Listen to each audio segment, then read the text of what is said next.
You're listening to the Pace Radio Network here at paceradio.net. The views expressed by the individuals during this broadcast are their own opinions, and they may not be the same as those of their group or other organizations they may be involved with. All medical advice during our broadcast is not a medical opinion and should be checked with your medical physician.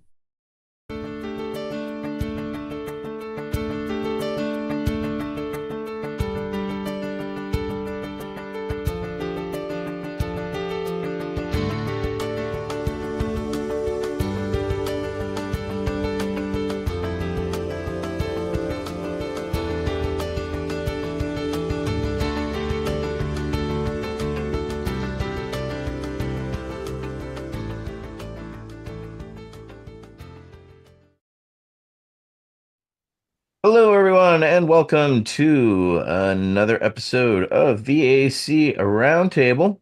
This one's number 88, and this one's special to me as an old school, hempy. This one I've got to kind of watch happen along the way, and this man has been an absolute stellar pioneer, basically changing the whole landscape regarding hemp foods and just somebody who I have absolutely held in honor and great respect, Mr. Richard Rose, who's coming to us tonight from Colorado. So thank you for joining us. And we will just basically get right into things right out of the gate. And first of all, thank you, Richard, for joining us tonight. And what led you to cannabis? And how did your journey shape your role in the hemp industry? Hey, Eddie and guys, nice to see y'all again. I met you. I was thinking about it earlier, about 30 years ago. Yeah. In maybe at one of the cups, actually. Yep, in 95. Yeah, it would have been 30 years ago at the Cannabis Cup because I got married to my previous wife on stage at the right at the milk bag. Right. I remember that now. Yeah, it's been a while. So I just the way I got into hemp is different than most. I got to it from soybeans. Since 1980, I've been making foods commercially with soybeans and distributing them around the world, industrial ingredients and consumer foods. The cheese of which Tofu-Rella got the company on the Inc. 500 in 1993, number 281 on the Inc. 500. Fast growth with America's most hated food during the Reagan 80s. So that was tofu. So I've been making tofu and then all these foods from it, over 100 of them since 1980. But in 93, I realized that hemp seed had almost as much protein as soybean. And it also had omega-3, which soy didn't have much of. And besides, it was fun as hell. A lot more fun than soybean and tofu and the like. So, we already had Tofu-Rella, the cheese, and 5 different flavors and slices and the shreds and the like. And then we had Rice-Rella, Almond-Rella, Zero-Fat-Rella, and Vegan-Rella, and maybe one other. So for us to have Hemp-Rella as a new flavor was not unusual and not weird. It was just, an evolution of the product for our company. Therefore, the wholesale buyers didn't freak out when they saw the leaf or the word hemp on the label, and were pretty amused by it, and so they picked it up. And that's how I made the pivot from soya to hemp. Hemp-Rella in 1994, along with the Hempe burger, and then developed the shelled hemp seed hemp nut in a couple of years later. And yeah, for everybody, it was really in, as it was called then, the hemp industry. This was the hemp that we were all only dealing with, which was the clothing. You were the one that was pushing the foods, which we knew through, we're all kind of disciples of Jack Herrera, who of course was a big promoter of hemp and hemp seed. And you were, of course, one of the early adopters of cannabis foods that was openly available. I could get at my Whole Foods in Berkeley, so that was groundbreaking for us. And of course, when we financially supported it because we saw it, which of course was key to a lot of us. Michael Krawitz has a follow-up. Yeah, pardon my ignorance, but is there any corollary to the whole hemp seed product in a soybean product?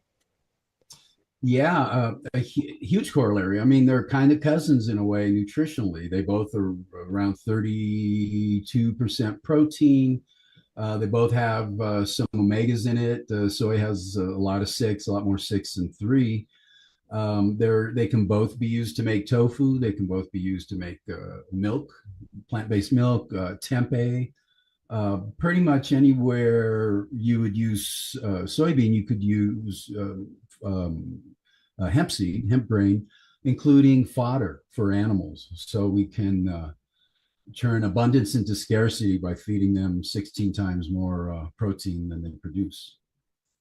That's what they're looking at. FDA, AFCO, AAFCO needs to approve it. But once they do, farmers will be able to dump substandard seed into that market soon. Well, fortuitously, with our next question is actually Michael Krawitz. So, Councilmember Krawitz. Thanks, Etienne. So, you were instrumental in introducing the hemp-based foods. What were your biggest challenges in getting this out to consumers, regulatory acceptance, and how has that sort of perception of the market changed over time? Yeah, it's changed a lot. So the biggest was getting the wholesale buyers to understand that we were not, even though I had long hair and dressed fine, we weren't a bunch of hippies making foods in the kitchen or in our garage. They knew us. They did 5-figure business with us for years. They knew our reputation of being innovative and having new stuff. So when we presented along with our professional brokers who made the headquarter calls, who they saw every month anyway, the hemp product, they raised an eyebrow, but were willing to take a try at it simply because they knew that who we were an ongoing customer, and they were willing to try weird new foods. I mean, tofu cheese is pretty weird on its own. So the stretch from a tofu cheese to a hemp cheese was not that far. The beauty of hemp grain over soya, though, is ultimately you can eat the hemp grain raw. You cannot eat soya raw, and that alone makes it so much easier, because then we could just shell it and it could be eaten raw, the hemp grain. Whereas the soybean has all kinds of anti-nutritional factors that have to be processed out, mostly with heat. And that's done industrially or chemically at the... Yeah, it's done. So with soy milk, for instance, or to make tofu, they grind the beans, the soybeans, with water, and then they heat it all. And that's where they inactivate the TRPS inhibitors and oligosaccharides that cause gas. So the heat is what's needed, and right to make that shift. All right.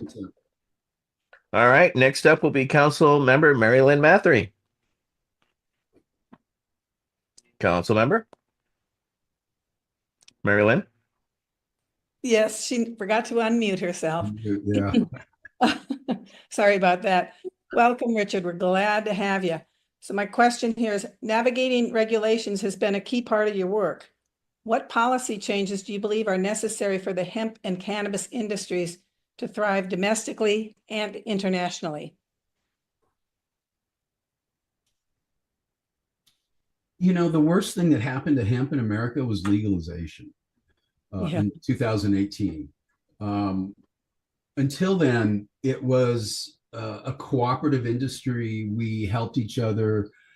And after 2018, it became a much more dog eat dog, and a lot more grifters came in, and it changed a lot. And it was easier back then because it was new and we were professional. And so the FDA came and took our labels and some samples one time, and the state FDA did it also in California. But we took them by surprise. They were not ready for commercial food from marijuana's cousin, as it was called at the time. So we had a much easier time because we were not a startup. We were pivoting, and compared to today, I think it's a lot harder. And if you look at acres are down 95% in 5 years in America. The new American hemp industry is THC contaminated, THC from the process made from foreign CBD, so American farmers don't benefit. The whole point of doing all this was for American farmers to be growing this, not Chinese or Canadian or European. It was for American farmers, not just to make THC from CBD from China. So things have gotten so screwed up today that I don't know. We were growing more hemp in just Colorado in 2015 and 14 than we are today nationally. And for what needs to change is really turning it into an ag crop, an industrial crop. All this hemp THC business doesn't help that, but once we can get past that, probably in the next farm bill, treating the farmers of hemp like any other farmer is a good first step. Right now, they got to be fingerprinted. They need a background check. They have a drug felony in the last 10 years. They can't grow hemp in America. They do the same in Canada, and we argue over hundreds of a percent THC in the hemp, while simultaneously there's massive THC fraud in the regulated marijuana side. So it's just a topsy-turvy industry right now that is on the ropes, and even Canada's acres are down, and in Europe. So it's really quite, the first thing is to treat it like an ag crop, but then we need the disassociation from the type 1 side, from the THC side with hemp. Because the question is always going to be, will this get me high? The first question out of a consumer's mouth will always be, will this get me high? And we got to put that to bed decisively and finally, or it'll just never take off. Currently, military and law enforcement officers in America are prohibited from eating hemp foods. And it's been that way since 1999. Things like that, little cultural shifts, and the federal government buying hemp grain to make foods, for institutional feeding, like prisons or military or schools, things like that. It needs to be more incorporated into the agriculture production economy, not unlike soy and corn is today. Thank you for that, Richard. Next up will be Council Member Michael Davis. Yeah, hey Richard, thanks for being here, man. That's some really good information you were just talking about. Kind of a follow-up real quick. Were you, I'm not sure if you were speaking national policy stuff, or maybe Colorado or whatnot. I'll ask my question and then maybe you can do the follow-up and then the question kind of like afterwards. Mm-hmm. My question is, you've been pretty vocal about CBD not being a novel food in the EU. Could you elaborate on your stance and its implications for the industry? So that's it. Yeah, that's a good point. So in the EU, they have this novel food rule, and it's kind of like grass is in America, generally recognized as safe, that the FDA has, and that is after a cutoff, which in grass is October of '94, and in the EU was I can't remember now. And if you introduce a food into commerce after that cutoff date, you have to subject it to all kinds of testing and report and prove that it's safe to be in as a food as a new food, or as they call it, novel food.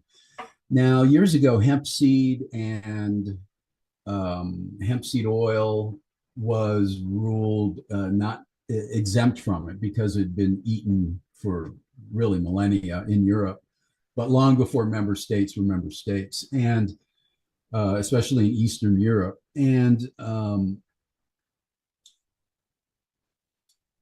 in '98 or so, they said hemp flowers are legal in beer, but they never ruled on cannabinoids at all. And so that means cannabinoids, if they're in a food, they have to go through this process, regulatory process. It's quite involved and it takes years and is quite expensive. However, they approved hemp seed oil. They exempted it, and hemp seed oil has on it, on the outside of the seed coat, resin, and in that resin are cannabinoids.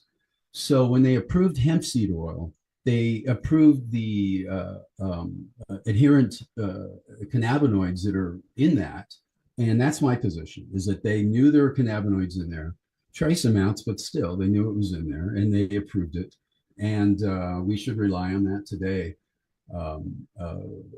Now, there's money to be made by the associations not taking that view and pursuing CBD novel food certifications. So that's why that's happening today.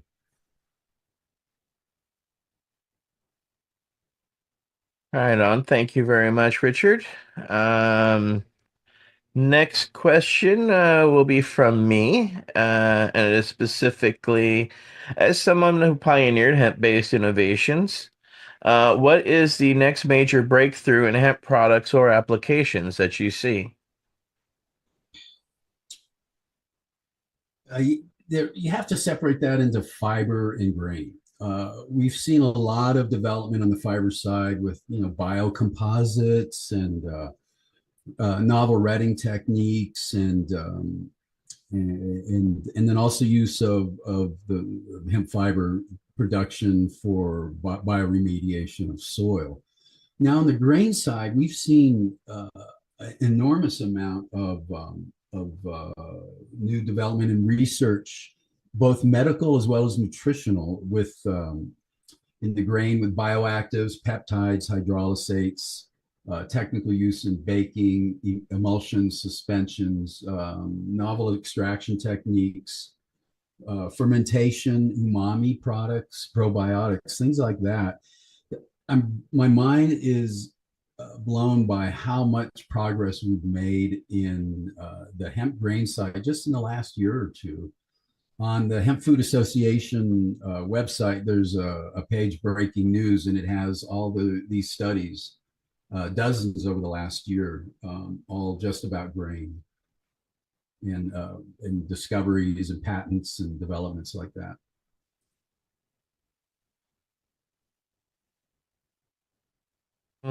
So, I mean, since you're a hemp foods guy, I mean, what hemp foods do you see, penetrating the market again? I mean, yours was very successful at doing so. Of course, hemp seed oil, I still get Manitoba hemp seed oil myself. So, I mean, that's still available and on the market. I can get that through Amazon even. So what food stuff do you see, on the horizon, if any? Yeah, so the way to make it be successful in hemp is not to start a hemp business, but is to pivot your existing business slightly to hemp. So if you're a contractor, build with hemp, don't start a contracting business to do hemp. And that's how I did it, is I pivoted slightly from soy to grain. What we had on the shelf back then, chocolate chip cookies, an energy bar, oil, the the burger, the cheese. We had about a dozen products. Today you can buy shelled hemp seed in Walmart. You can buy it in Costco. You can buy it if you're in Australian Woolworths. It's sold in thousands of retailers. It has millions of consumers today. It's the best hemp product to get into if you want to do that, because everybody eats. Not everybody needs a wall or buys jeans every day, but people tend to eat every day. And once they do, they're going to want more seed, and it's a renewable resource that we can keep feeding people. So the products that will work in the future, I mean, Nature's Path still has a cereal, and there's still about 180 or 200 companies selling products globally with foods with hemp seed in it. People want convenience food, so bars are always great. Even something like a salad dressing, there's pasta. There's very few recipes that you can't incorporate hemp grain into. And the beauty of it that I found is that it actually adds a savory note to it that makes every food it's in a little bit better flavor. Yeah, there's a savory umami-ness that comes forward that is hard to describe until you've had it, especially like just the hemp parts versus the hull, the shell, which I've had different foods with. All right, next up will be Councilmember Wade Laughter. Councilmember.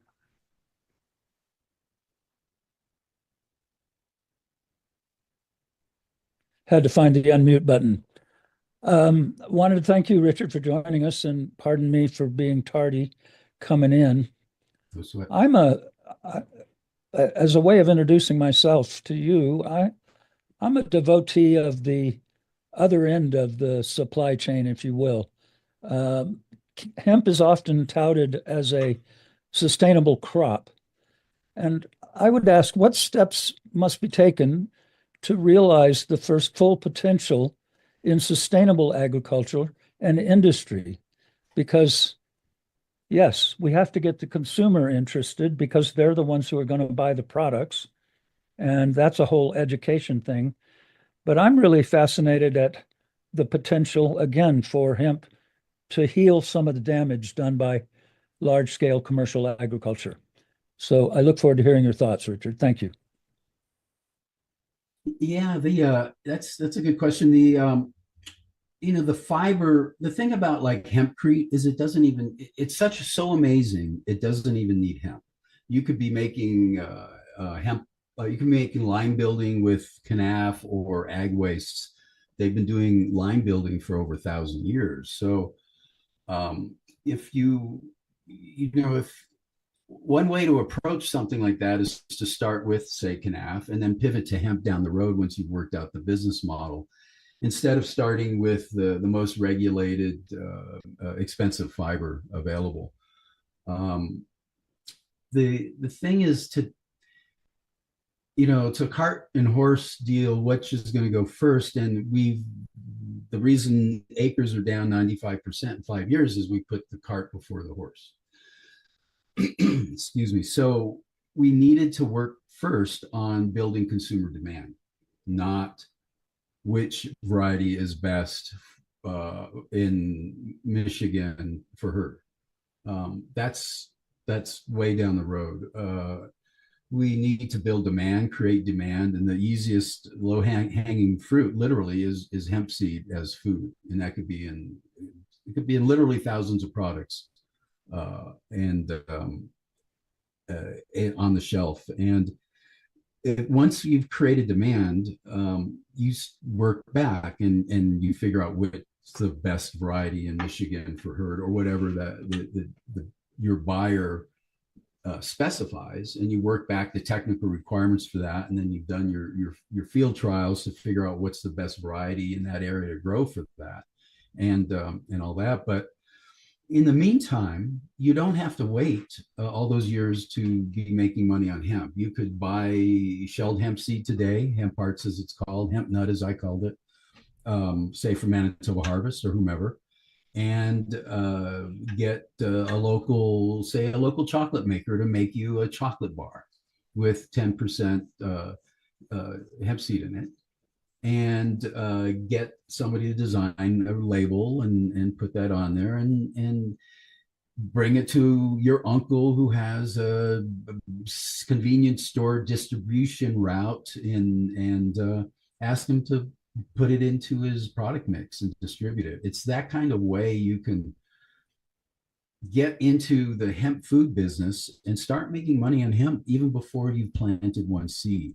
You can start a consumer brand, and you don't have to wait until you even have a factory to do that. You can have it co-packed for you, white labeled, as it's also called, by like that chocolate company, or go to a pasta company and ask them to make a pasta under your label, something like that. But we can get started on creating demand today. We don't have to wait for the big associations or the big companies. Entrepreneurs can just sort of look around and see how they can make a food and get it into distribution locally. Yeah, there's a lot happening. Just this week, Cornell did a webinar on the molecular bleeding of new seed oil varieties for industrial hemp, amongst other things. I actually got to visit in September of last year the USDA's Germplasm Institute up in Geneva, New York, and they're growing hemp at 6 different facilities around the U.S. to try to figure out which varieties are growing where. So that's realistically happening right now, and I actually got to see it firsthand. So it's pretty exciting and frightening all at the same time. We did that with Rob in us in Tasmania, Yeah. but 2018, and we did 19 varieties on 70 hectares for grain. We're doing field trials for grain, for shelling and making foods down there. Yeah, it's a big market, and it's only going to grow now once they start to have acclimated genetics. It's going to be very helpful to the American farmer to produce those products, but we still need the infrastructure, right? That's the big thing that is hugely missing. Am I correct? That is correct, and that's where USDA needs to step up and quit dawdling. They've put out at least 35, maybe $55 million in grants, mostly for seed development, like you just mentioned to Cornell, and for fiber, but nothing for grain, nothing for food. NIFA is part of USDA, and they National Institute of Food and Agriculture, and they also let grants, but none have done so. The only way there's a hemp industry in Canada was 25 years ago.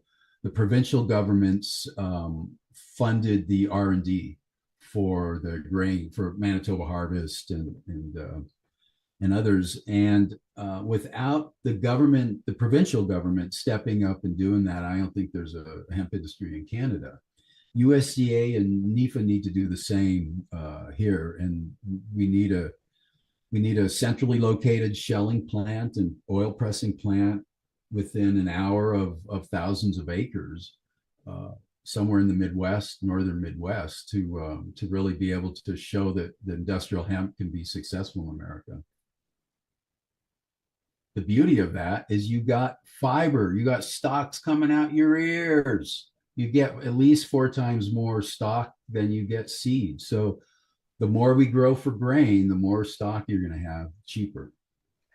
Yeah, but these mills that they're making here are the cottonized, right? So they're cottonizing the hemp as well for those few distributors that it is. But then there's also the fact that a lot of shipping companies won't move hemp, or without an exorbitant cost, unless you know the right treaty codes to show them.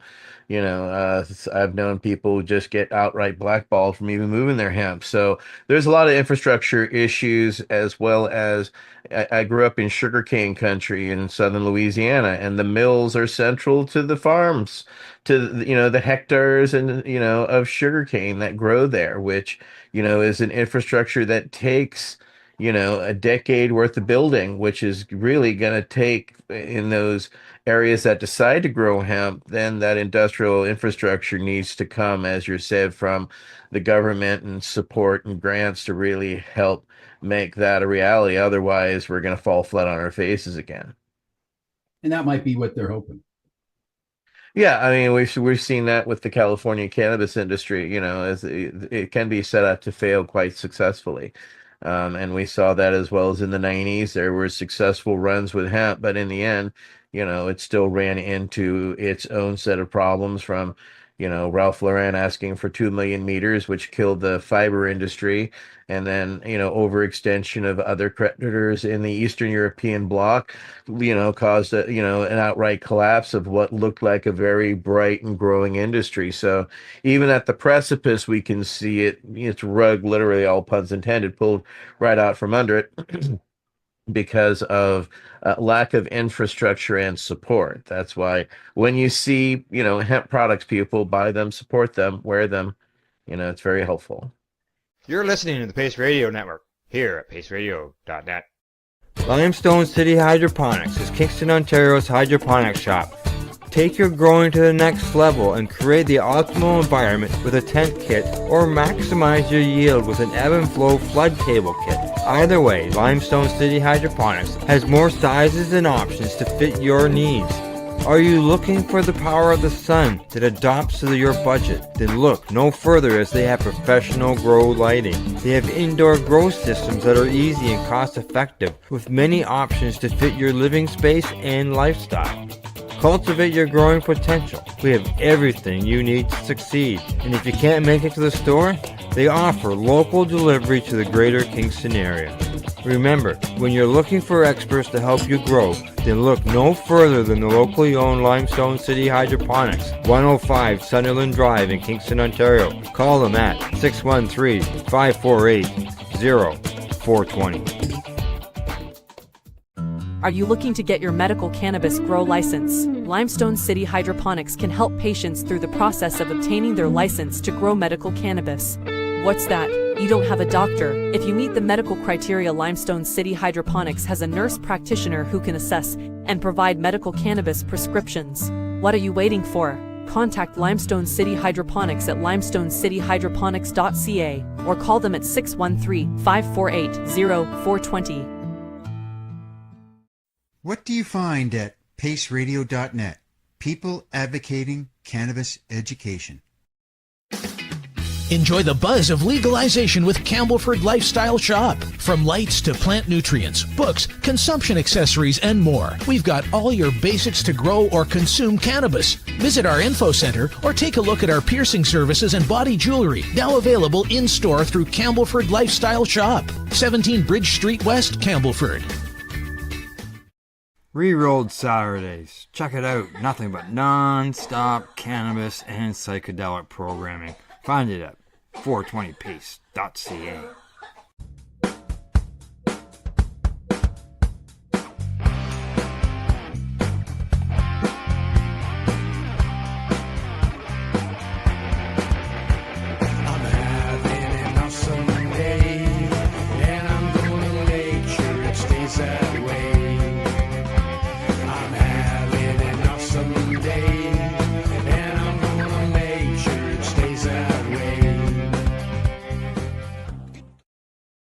You're listening to the Pace Radio Network here at paceradio.net. Next up will be Council Member Michael Crowitz. Michael. Yeah, before I dig into this question, I got a little bit of a follow-up, and humor me here for a second. This may be part debrief, and it's certainly maybe crying on your shoulder. But I think if we can strip the politics away from it and just talk about it in the abstract, I think I would really love to hear your take on this. So anyway, the background is sustainability. The point I'm going to talk about is something that just happened in the Commission on Narcotic Drugs that we attended over in Vienna, Austria, just a week or two ago. And the background is that back coming into the year 2000, there's this dynamic in the UN where the UN drug control system is in Vienna, Austria, but the headquarters is in New York. and the headquarters is where all the countries meet to talk about big picture stuff and review, what the drug people have been doing, same countries, but smaller, different teams in Vienna. Or the medicine people have been doing, for that matter, or human rights people have been doing in Geneva, for that matter. So, but anyway, in coming into the year 2000, they came up with something they called the Millennium Development Goals. And as I understood it, it was just, the same goals and issues that they had in the various resolutions. They tried to come up with a different way to sort of package it so that they could have a different way of approaching it more systemically and with better metrics of success. That's always been my take on it. And then, of course, they blew that deadline all to hell, and they renamed it the Sustainable Development Goals and gave it a 2030 date to really show some progress. And again, from a cannabis perspective, I've always loved the Sustainable Development Goals because it gives real metrics of success. We got these guys that would come to the UN drug meetings and they say, well, we arrested more people than last year. We put more people in jail than last year. We had more successful prosecutions than last year. Those things are all great, but they're not good metrics of success. They're great successes, I guess, in some manner, but they're not good metrics of success. The metrics of success in the Sustainable Development Goals are, did you give people more jobs? Are people hungry? Do they have access to medicine? Do they feel safer? And those are, again, not touchy-feely things. I mean, these are straight up, things that we all need and that have been very highly valued in all the various meetings. They're just giving them a different, way to approach it. That's been my take on it. So anyway, bringing it up to current events, the United States threw a monkey wrench in the process over in Vienna because we refused to allow our signature to go on a resolution that spoke of the Sustainable Development Goals of 2030, that somehow the Sustainable Development Goals were, quote, not in line with the priorities and how did they say it? the priorities of this administration, something like that.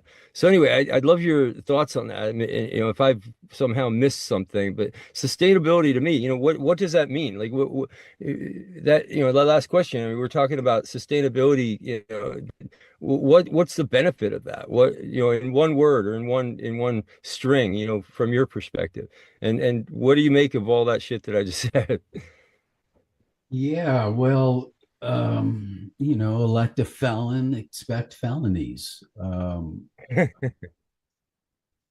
It doesn't, he's killing everything that has an E or an I in it, except Don, Eric, and Ivanka.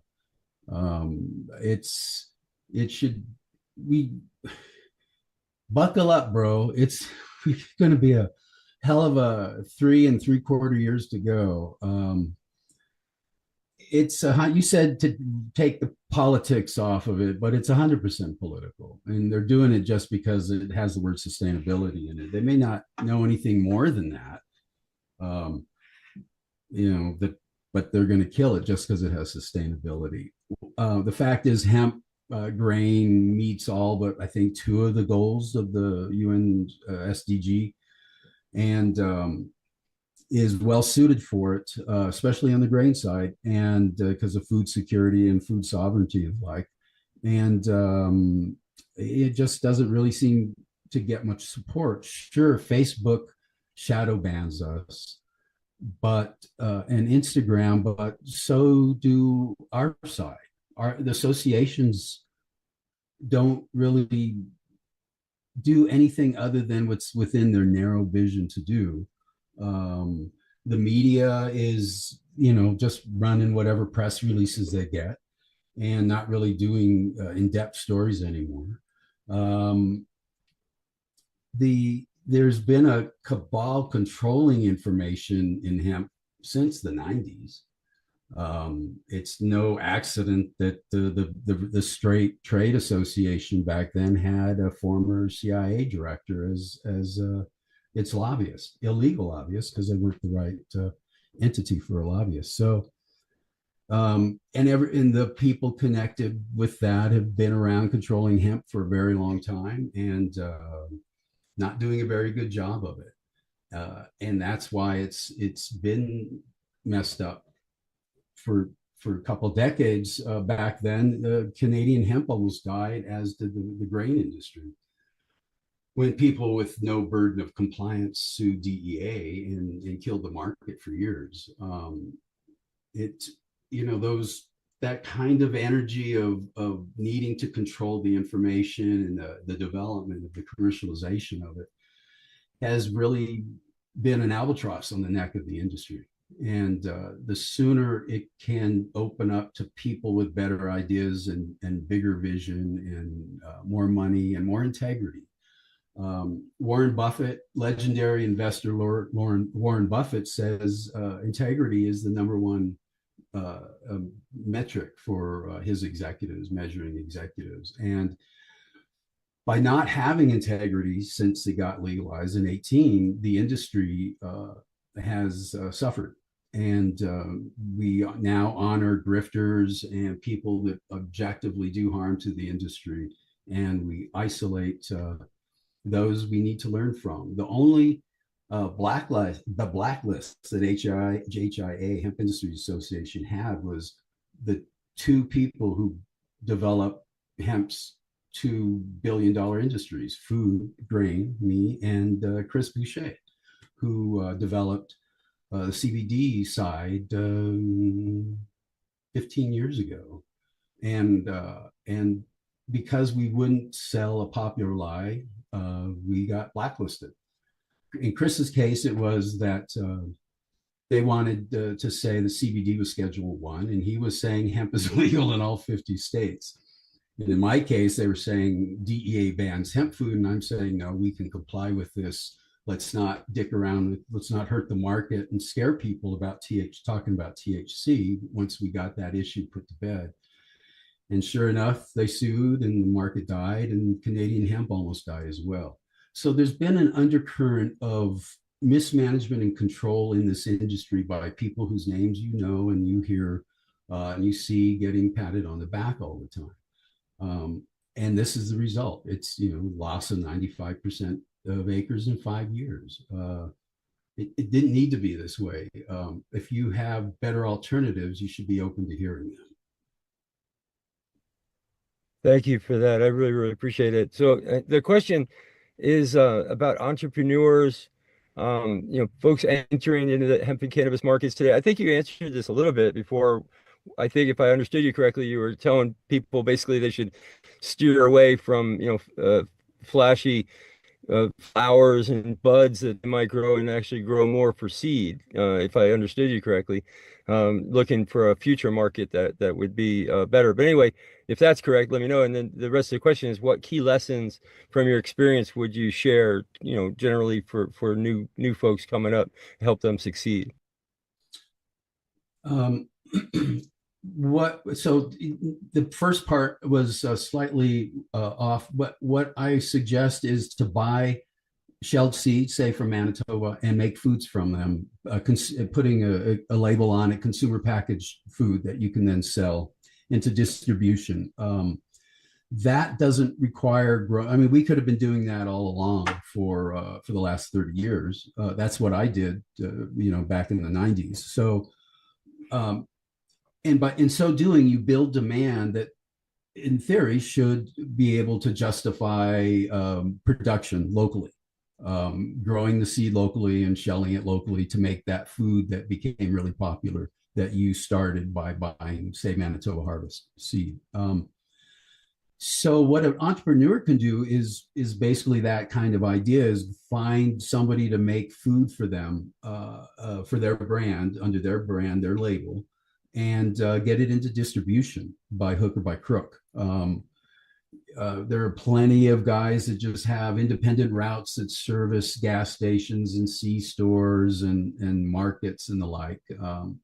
That kind of, you know, you start however you can. You don't want to do it yourself. You want somebody who's already in the store, and this is the add-on for them. It's an incremental profit item for them. They'll make a little bit, and they're already delivering hundreds of dollars worth of stuff. You don't want to have to deliver just one product. So you want to find distribution. You want to find ways of getting it into people's hands. It doesn't even have to be through a store. It could be online. and buy seed and get it made, get a food made, a consumer packaged food, a pasta, a chocolate, a piece of chocolate or a chocolate chip cookie or a milk or yogurt, cheese. It could be a seasoning. It could be a hamburger helper. It could be something that you add to tofu to make a veggie burger. It could be a tempeh kit that you add a couple ounces of shelled hemp seed to and sell that online. There's a million ways to leverage your wheelhouse and whatever you're good at in developing a hemp business without growing 1 acre or having a factory or even having much money. All right. Council member Michael Davis has follow-up. Well, I think I had a follow-up, but you said without growing 1 acre, but that was actually going to be my follow-up was if someone did want to grow hemp. I heard you mentioning earlier, and we've had some of these discussions ourselves about growing hemp and maybe best areas and things like that. And I heard you mention, purchasing like a couple thousand acres or 100 acres, I think somewhere in the Midwest. If someone did want to get into, maybe growing hemp, are there certain areas that you would think of that would be best for growing hemp? Is there a bunch of areas? What kind of problems do you think you may encounter? One thing that we had potentially discussed that seemed like that would be beneficial about bringing hemp to market the most efficient way was, I believe it was the old sugar mills and such that are like potentially down in like Mississippi and the South and things of that area where you kind of have everything that's, all right there. But, if maybe you have some insight or, kind of everything that's involved with the whole growing, cultivating hemp. And if you didn't mind going into that, maybe explain some of that for maybe those who would be interested in partaking or going into that sort of thing. Yeah, that's a good question. So, earlier when Etienne said that he grew up around those sugar mills, that they grew it all within an hour distance of the mill, or nearby the mill. That's not by accident. That's because it just costs you money to drive it. So the best place to grow for grain, assuming you want to build a big a vertically integrated food company based on hemp grain, is located in the north because you get more hours of sunlight, and the grain likes it better up north. And it's going to take finding a lot of acreage and a lot of farmers that are willing to do this and are willing to be cooperative. That's what we did in Tasmania. We had the poppy growers, the opium poppy growers there, and they were looking for a crop to transition to because fent and the synthetics are cutting into the market. So they wanted to, if you're used to growing opium poppies, growing hemp is sort of not as big a stigma as if you're used to growing corn. Growing hemp is a bit of a stigma. So there's that to deal with. You have to deal with very conservative corn growers and soybean growers and others. You got to figure out how to work it into a crop rotation so that they're not losing money and missing a season. And it's a huge project, which is why it hasn't been done. It would be way easier to just grow 3 acres and make CBD oil out of it. So people did that. But it's going to take local, county, state, regional, and federal coordination, along with deep pocket investors to pull something like this off. Especially if you want to be vertical and you want to, not just contract out or randos to supply you with your material, but you want to control the production and the agronomy and the variety and the soil and everything. It's a big project. It's what they did in Canada. It's what they've done in Europe. It's what they've done in China. And that's the only way it's going to happen here. It's a big ass project, and it takes a lot of money and a lot of planning. It's going to take a couple of years probably before you could even do field trials, because you got to figure out what you want to trial for. It can be done. I just don't see anybody even close to doing it. The fiber guys seem to be well on their way, but on the grain side, we're still waiting for a dedicated shelling and pressing plant in the Midwest somewhere. It's still missing, and once we get that, then we can start figuring out how to drive costs down. Being able to sell the fiber, being able to sell noids, things like that help bring the net cost of the grain down. So when you shell it, you have a price advantage over competitors, because it takes 2.5 pounds of whole seed to get 1 pound of shell. So if you have a lower price on the input whole seed, you'll have a significantly lower price on the shelled seed. Little tricks like that are going to come into play. Can you scrape the resin off the machine so that maybe you can collect some noids from it? And, vertical integration with the stocks. Maybe you do a consumer brand of I don't know, animal bedding or something. Biochar for the roots. The green buffalo approach.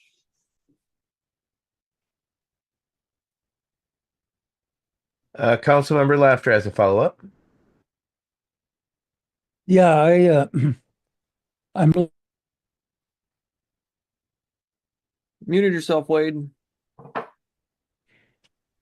I don't feel real in touch with the nationwide or international hemp market. I know that at one point Colorado seemed to have a thriving hemp industry. And yet I've not heard you mention it as a possible spot for, in my vision, it would be a collective, a group of farmers that recognize the potential, that would put together the financing for the factory, the facility to process the hemp. And ideally they'd go for long strand fiber and high quality seed. And meantime, Colorado's got great growing conditions. And I know at least 15 years ago had a pretty thriving hemp industry. So I'd love to hear your impression of Colorado today, if you're up to speed on that. Thank you. Yeah, I am. So originally Colorado grew marijuana that had an upside down cannabinoid ratio. It was high in CBD and low in THC. That's how Colorado became a hemp state, was with that. They grew some fiber, a little bit of grain, but it really was all about CBD and floral hemp for smoking and the like. Colorado has, the reason you wouldn't want to do it in Colorado is the same as you wouldn't want to do it in California, and that's growers of type 1 downwind. And that's been the problem in Humboldt in the 90s. John Stahl built a 3-acre DEA Schedule 1 approved, with fencing, 12-foot fence and barbed wire and lights and all that, to grow fiber hemp to make paper. And he was on K-Mud radio, and the growers made it really clear to him he wasn't going to, they weren't going to let it go to pollen. They weren't going to let the males pollinate because of that. So that's a problem same with California, is the same problem with Colorado. And if I were to do it, I would look to someplace like South Dakota or North Dakota, Montana, Minnesota, those states that have less type 1s downwind and are more conservative, and for the north, and so for more sunlight hours and the like. But Colorado's not a good place for it. They, in those early years, there was a lot of upset about seeded floral hemp that they had to de-seed to make the oil out of and the like. So, and it's the same problem in California. They've hated on hemp for decades because of medical grows downwind. Just the facts. Thank you very much, Council Member Mary Lynn Mathery.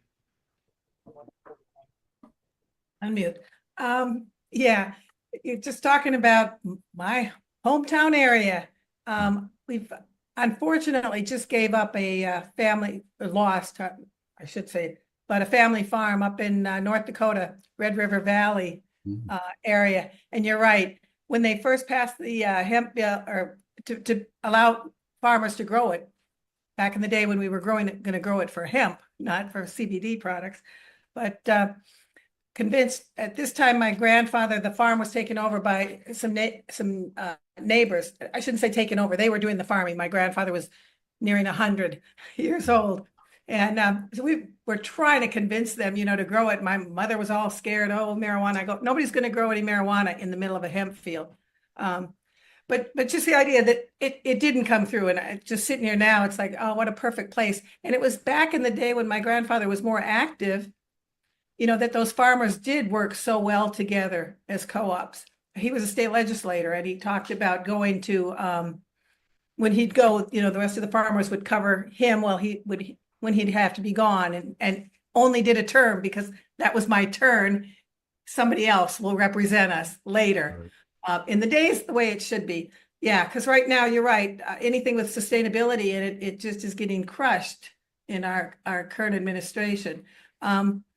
But I guess what just talking to you today just gave me more insight, not insight, but I guess a better look at what I want to do with my property in Virginia. But anyway, as a nurse in starting Patients Out of Time, our goal was to educate people about medical cannabis, but the whole time it was always including hemp because we look at the health of the planet as well as health of communities, as well as health individuals. And it just fits in so well. And my goal here is I've got 50, not that much, but 53 acres on the James River in Virginia. And my long-term goal, working on it, not getting very far, but is to have this be a veteran retreat, literally to use cannabis for healing, but to teach them how to grow the plant, and thinking of just growing hemp for a lot of the products, teaching. So it more or less have this place as a teaching spot. They go on and go wherever they can in the industry. And as you're talking about, I'm thinking, yeah, we'll be small scale, but the idea of having some 4 seeds and to be able to just have that, continue the education, just make it into kind of a show place too, where people come and learn all the things you can do with this plant.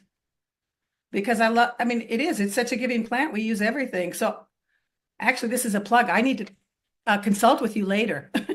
Anytime. That sounds good. Yeah. What we learned from the Canadian experience the last 25 years is co-ops are critical. Otherwise, the processors have way more power over the farmers, and they can dictate. They promise 70 cents and 2 years later pay 20 cents, things like that, and to the farmer per pound for whole grain. So that's really critical to have a more cohesive network to pursue this, like a co-op, and not have it be processors using their power over the farmers, and get everybody on the same page that way. That was really a big experience to learn from Canada and how they went about it. Lessons learned. Yeah, it's these are things we learned early on, and especially when we were looking specifically at importation of hemp. We didn't have that luxury. Whereas where I grew up in Louisiana, all of the sugarcane farmers that I grew up on were cooperatives together so that they could actually come together and command a higher price. Otherwise, it's like any other agricultural crop, right? It's a race to the bottom. So, it's which we've seen with cannabis, right? It started off very strong, and high number wise, but, even the CBD people saw, the collapse of, the realities that they had thought was going to be a sustained reality. But, without, again, infrastructure and seeing plants grown at spaces of 6 foot as opposed to, you know, how I was we were industrially growing in, you know, Hungary and Romania, you know, for what we were producing. It's just it's a night and a day and a frustration. So as you've watched this growth from, you know, I watched you get in your fight with the Hemp Industries Association, which was, I thought was absolutely terrible and detrimental to the Hemp Industries Association, right? Because as you stated, you know, they're a multi-billion-dollar crop. And what you were doing and producing, you know, you were on television shows promoting your product, crossing over. And you saw then the collapse of the market. Of course, you stepped out of hemp foods, etc. So, how do you now navigate these waters? You know, are you a consultant? What do you do nowadays, etc., to get by? Because you have such a wisdom about cannabis. Do you have anything to promote as well? um, I I've been teaching on well, in general a long time, but on hemp 30 something years, and I haven't charged yet to do it. And you know, started the Hemp Food Association. We had 49 members in 1998, and we're the only hemp association to not charge dues, just providing technical assistance, and had a stellar board of advisors: Jace Calloway, Dave West, John McPartland, folks like that. Rob Clark was on the board as well. And so I've never charged. So this isn't about me promoting stuff to sell. But you know, I do the Richard Rose report. There's hundreds of original articles and thousands of posts on hemp and CBD, dozens of downloads of exclusive stuff that you can't get elsewhere, tools I use to manage that Inc. 500 business, things like that. If you want to learn how to shell hemp seed, I have a huge file in there with a ton of information and quotes for machines and diagrams and a few Easter eggs and things like that in there. So there's a lot of tools there for burgeoning entrepreneurs, hempreneurs, who want to do this kind of business or want to do this business in a better way. The other thing I do for free is the Hemp Food Association, the -hfa.org. And again, many exclusive downloads and original articles, but it's all on grain and food side of things. But that, you know, I don't really sell anything. Consulting, the only people that have hired me for consulting are people who have known me for decades. I don't promote. I don't try to get people to hire me. I don't go to the expos. I don't have exhibits. I don't advertise. If you try to get me to consult for you, I'll probably talk you out of it. And so I don't really do that even anymore. And mostly I'm just gonna, you know, you can't really see it here, but I have my Boogie there, my high-speed computer here, my monitors here, my keyboard here, my audio interface here, my Spark amp here, and my bong here, 2 monitors, and my guitar there, my bass there, and another guitar. So I'm mostly recording and doing stuff like that these days because I don't make money. I don't do it for a living, and it costs money, and it's just, you know, 95% loss of acres in 5 years, and hemp THC in vape pens and gas stations sold to teens in the South is a crazy way to do the hemp industry. So I'm just going to step away and do things that make me happy instead. Music. Music's kept me sane. I mean, I wouldn't be able to, have navigated many of my trials and tribulations without having music to escape and connect my soul and disconnect my soul at times, right? It's grounding.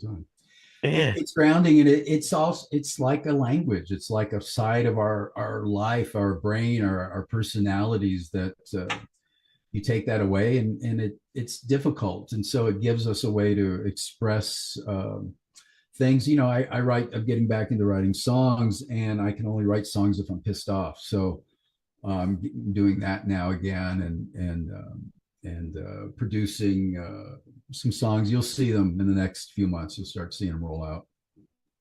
All right. Besides, your music, do you have anything to promote? Any thing that you're working on that's coming out? Well, no, I did. I in August I released CD. I guess we should talk about that. CD is a 177 pages, like 45,000 words or something, and it tells you how to start a hemp food company, and on all the things I talked about, it'll cover in there much more detail. It talks about marketing and compliance and how to find a co-packer and how to do it. And how where I did it on the cheap with no loans and investors and the like. Where does one find CD? It's your time to promote. Both those websites, the richardrosereport.com and the Hemp Food Association site, which is the-hfa.org, have them for free download. Again, it's free. I don't charge for stuff. Just get it there. I think it's probably on a few places on Facebook, but those websites definitely get it. Look around there. There's some other interesting downloads if you're trying to start businesses, a CBD business. There's financial forecasts and the like there for budding entrepreneurs.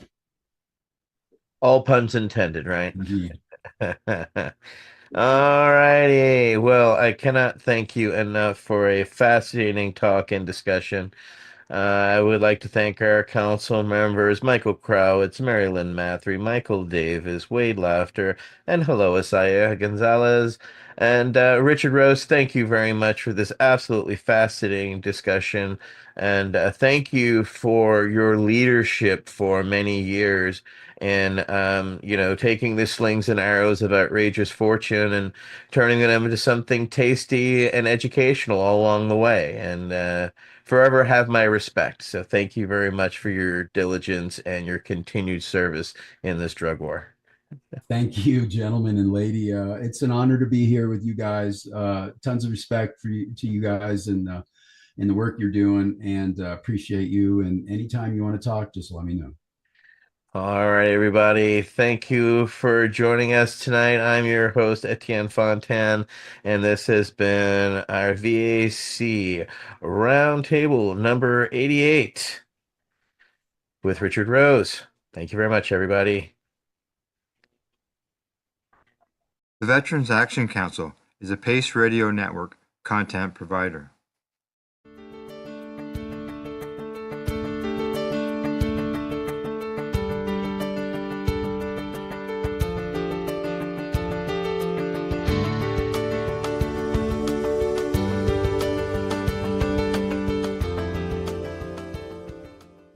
You're listening to the Pace Radio Network here at paceradio.net.